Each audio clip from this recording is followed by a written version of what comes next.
చూస్ country delight, live better. ఇప్పుడే country delight app ని download చేసుకోండి. ప్రస్తుతం మనతో పాటు ఉన్నారు శ్రీకృష్ణ సుధీ గారు. ఒక్కసారి గురువు గారితో మాట్లాడదాం. ఎందుకంటే 7వ తారీఖు చంద్రగ్రహణం ఉంది. ఇది సంపూర్ణ చంద్రగ్రహణం అంటున్నారు. సో దీనికి సంబంధించి ఏ రాసుల వారికి ఇబ్బందులు ఉన్నాయి, ఏ రాసుల వారికి ప్రయోజనాలు ఉన్నాయి, అలాగే ప్రకృతి వైపరీత్యాలు ఏమన్నా ఉన్నాయా, ఇలా మొత్తం గురువుగారిని అడిగి అన్నీ తెలుసుకుందాం.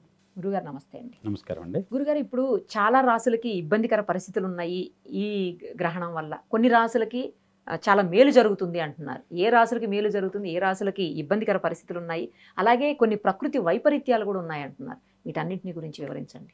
ఇప్పుడు సూర్యగ్రహణం, చంద్రగ్రహణంలో చంద్రగ్రహణానికి సంబంధించినటువంటి ప్రమాద తీవ్రత తక్కువ, సూర్యగ్రహణానికి ప్రమాద తీవ్రత ఉంటుంది. ప్రత్యక్షంగా చూస్తాం. 2019 కానివ్వండి, మొన్న వచ్చిన సూర్యగ్రహణం తర్వాత కానీ కొన్ని ఇబ్బందులు చూసాం. చంద్రగ్రహణానికి ఏంటంటే అంత తీవ్రత ఉండదు. ఎందుకంటే ఇక్కడ మీరు గమనిస్తే సూర్యగ్రహణానికి సూర్యుడి కిరణాలతో మొత్తం సూర్య కుటుంబం మొత్తం నడుస్తుంది. చంద్రుడు అనేవాడు భూమికి సంబంధించిన ఉపగ్రహం మాత్రమే. ఆ ప్రకారం చూసుకున్న మనం జ్యోతిష ప్రకారం చంద్రుడికి ప్రాధాన్యత ఇచ్చాం. మనఃకారకుడు అంటే చంద్రుడు రిప్రజెంటేటివ్ ఆఫ్ స్టార్స్. ఇండివిజువల్ శక్తి ఆయన దగ్గర లేదు. చంద్రుడికి యొక్క ప్రాధాన్యత ఏంటంటే నక్షత్రాల శక్తిని తను మనకు రిఫ్లెక్ట్ చేసి అందిస్తుంది. ఆ విధంగా చంద్రుడికి ఏంటంటే శక్తి యొక్క తీవ్రత తక్కువ. అందువల్ల చంద్రగ్రహణం వల్ల ఉండేటువంటి ప్రమాద స్థాయి అంత బాగా తీవ్ర స్థాయిలో నష్టాలు జరుగుతాయని చెప్పలేం. అయితే ఈ చంద్రగ్రహణం కొంత విశేషమైంది అనుకోవచ్చు. దీన్ని సూచనగా తీసుకొని కొన్ని విపరీతాలు జరుగుతాయి, కొన్ని మంచి కూడా జరుగుతుంది. ఇక్కడ ఈ చంద్రగ్రహణం తదుపరి వచ్చేటువంటి సంఘటనలో కొంత సముద్రం నుంచి ఒక ఉపద్రవం జరగడానికి అవకాశం. గత కొన్ని నెలలుగా భారతదేశం చుట్టుపక్కల మనకి ఇటుపక్కన భూకంపం వచ్చింది. ఫిలిప్పీన్స్లోను ఈ పక్కన ఉండేటువంటి పసిఫిక్స్ బర్మాలోనూ వచ్చింది. ఆఫ్ఘనిస్తాన్లో ఇటు పక్కన వచ్చింది. అంటే తూర్పు పడమర రెండు దిక్కులా కూడా భూకంపాలు వచ్చినాయి. అయితే దక్షిణ భాగంలో హిందూ మహాసముద్రంలో కానివ్వండి, లేదంటే వచ్చేసి హిందూ మహాసముద్రానికి అటు ఇటు ఉండేటువంటి చిన్న సముద్రం, బంగాళాఖాతం, అరేబియన్ సముద్రాల్లో ఏదో రకమైనటువంటి తుఫాను తీవ్రత కానివ్వండి, సునామీ లాంటిది కానీ రావచ్చు. ఇప్పుడు ఒక పెద్ద ఉపద్రవం రావడానికి ముందు భూమిలో వచ్చేటువంటి కొన్ని ప్రకంపనలు దాని తర్వాత వచ్చే తీవ్ర స్థాయిలో వచ్చేటువంటి ఉపద్రవానికి సూచన కింద తీసుకుంటారు. అందులో ఇప్పుడు భూమి పొరల మధ్య అతివేగంగా మార్పులు జరుపుతున్నాయి. ఒకటి ఆఫ్రికా ఖండం ఒక మొక్క చీలిపోయి వచ్చేసేస్తుంది. అలానే వచ్చేసేసి అది వచ్చి ఇండియాకి వచ్చి ఇండియన్ టెక్టానిక్ ప్లేట్ని ఢీకొంటుందని చెప్తున్నారు. కొన్ని సంవత్సరాలకు జరగచ్చు, కొన్ని వందల ఏళ్ళకి జరుగుతుంది అంటున్నారు. కానీ అంత దీర్ఘకాలికంగా లేదు, చాలా త్వరగా మార్పులు వస్తున్నాయి. అది ఏంటంటే భూమి పొరల్లో వచ్చే మార్పుల వల్ల భూకంపాలు ఏర్పడతాయనేది అందరూ సహజంగా చెప్పేటమంటారు. అయితే సముద్రం లోపల వచ్చే ఉపద్రవాలకు చంద్రగ్రహణం కారణమవుతుంది. ఇంకా దీంట్లో ఇంకో విశేషం ఏంటంటే కుంభరాశి, శతభిష నక్షత్రం, పూర్వభాద్ర నక్షత్రం, ఈ రెండు నక్షత్రాలతో గ్రహణం ఏర్పడుతుంది. శతభిష నక్షత్రం అది 100 రకాలైన ఫలితాలు ఇస్తుంది. శతతార అంటాం దాన్ని. అంటే ఒక నక్షత్రం కాదు శతభిషం, కొన్ని నక్షత్రాల గుంపు శతభిష నక్షత్రం. అందువల్ల దీంట్లో వచ్చే మంచి ఫలితం ఏంటంటే అనూహ్యంగా కొన్ని నిక్షేపాలు బయటపడతాయి. భూమిలో అంతర్గతంగా ఉండేటువంటి కొన్ని నిక్షేపాలు బయలుపడటానికి సూచన కింద చెప్పచ్చు. కుంభం అంటేనే రహస్యం. కుంభరాశిలో శతభిష నక్షత్రంలో ప్రారంభమయ్యి పూర్వభద్ర నక్షత్రంతో ముగుస్తున్నటువంటి గ్రహణం. అందులో ఈ గ్రహణం ఏంటంటే దీర్ఘకాలికంగా ఉంటుంది. 9:56 నుంచి 1:26 వరకు రాత్రిపూట జరుగుతుంది గ్రహణం. చాలా దీర్ఘమైనటువంటి గ్రహణం. అందులో ఈశాన్యంలో మొదలెట్టి ఆగ్నేయంలో జరిగి నిమీలనం వచ్చేసి నైరుతిలో జరుగుతుంది. అంటే ఇటు నుంచి ప్రారంభం మూసుకుంటూ వచ్చి ఈశాన్యం శృంగం నుంచి మూసుకుంటూ వచ్చి నైరుతి నుంచి బయటికి వెళ్తారు. నైరుతి రాహు దిక్కు. రాహు ఏంటంటే అమృతం తాగినటువంటి శరీరం. అందువల్ల చంద్రుడు అమృతకరుడు అంటున్నాం. ఇక్కడ గ్రహణమే, కానీ ఇక్కడ రాహుగ్రస్త గ్రహణము కుంభరాశిలో అవటం వల్ల కుంభం అనేది ఒక కలశం. మీకు కుంభకోణం క్షేత్రం వినుంటారు. ఆ కుంభకోణానికి ఆ పేరు రావటం కూడా శివుడు అమృతాన్ని ఒక కుంభంలో దాచి ఆ బాణంతో తనే దాన్ని ఒకసారి బ్రేక్ చేసినందుకు సృష్టి నిలబడింది. అందుకని ఆ కలశం రూపంలో అమృతాన్ని దాచాడు శివుడు అని చెప్తారు. అలానే ఇక్కడ ఈ గ్రహణంలో కొంత సృష్టికి, ముఖ్యంగా భారతదేశానికి, ఎందుకంటే ఇది భారతదేశం గ్రహణం భారతదేశం మీదుగా వెళ్తుంది.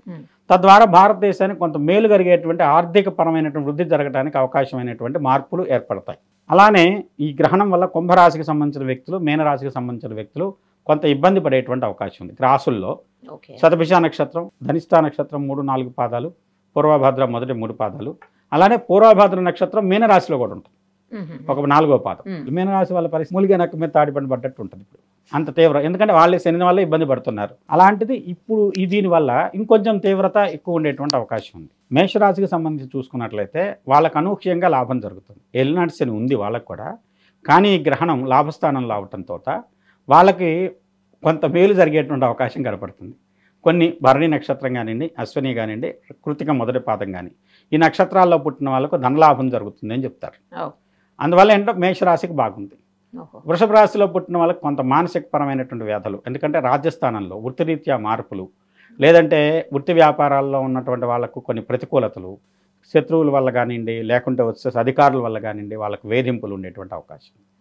అలానే మిథున రాశి వారికి వాళ్ళ పరిస్థితి కొంచెం గురుడి వల్ల ఇబ్బంది ఉంది. అలానే ఈ గ్రహణం వాళ్ళకు కొంత సమస్యలను, కొంత ప్రతికూలతలను ఇస్తుంది అని చెప్పచ్చు. ఆ విధంగా మిథున రాశి వాళ్ళకు కూడా అనుకూలమైనటువంటి ఫలితాలు లేవు. కర్కాటక రాశి వాళ్ళకి కొంత లాభం ఉంది. కర్కాటక రాశిలో ఉండేటువంటి నక్షత్రాలు పుష్యమి నక్షత్రం, పునర్వసు 4వ పాదం, ఆశ్లేష.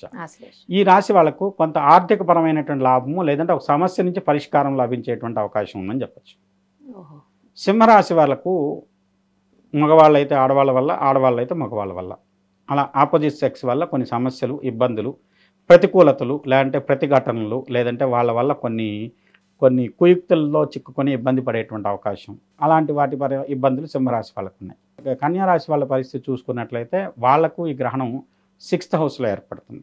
అందువల్ల వాళ్ళకు వచ్చేసరికి ఆరోగ్యపరమైన సమస్యలు, కొంచెం బహు కష్టం, చిన్న చిన్న సమస్యలే పెద్దవిగా అయ్యి వాళ్ళను అటు ఇటు తేల్చుకొని ఎదమిద్దమైనటువంటి సందిగ్ధ స్థితిలో ఉంచేటువంటి అవకాశం.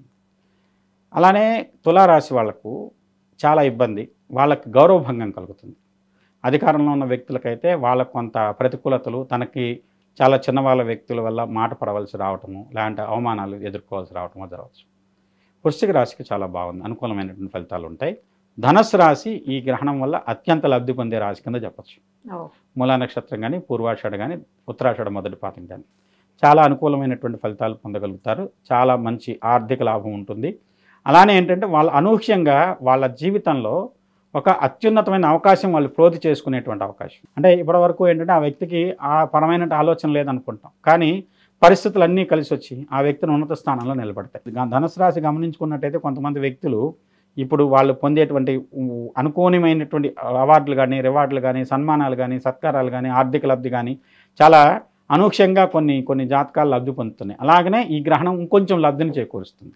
అలానే మకర రాశికి కనుక చూసుకున్నట్టయితే అధికమైనటువంటి వ్యయం ఉండేటువంటి అవకాశం ఉంది. ఇది ఈ గ్రహణం వల్ల కలిగేటువంటి చిన్న చిన్న సమస్యలు కానివ్వండి, లేకుంటే వచ్చేసి లబ్ధి పొందేటువంటి రాశులు కానీ చెప్పచ్చు.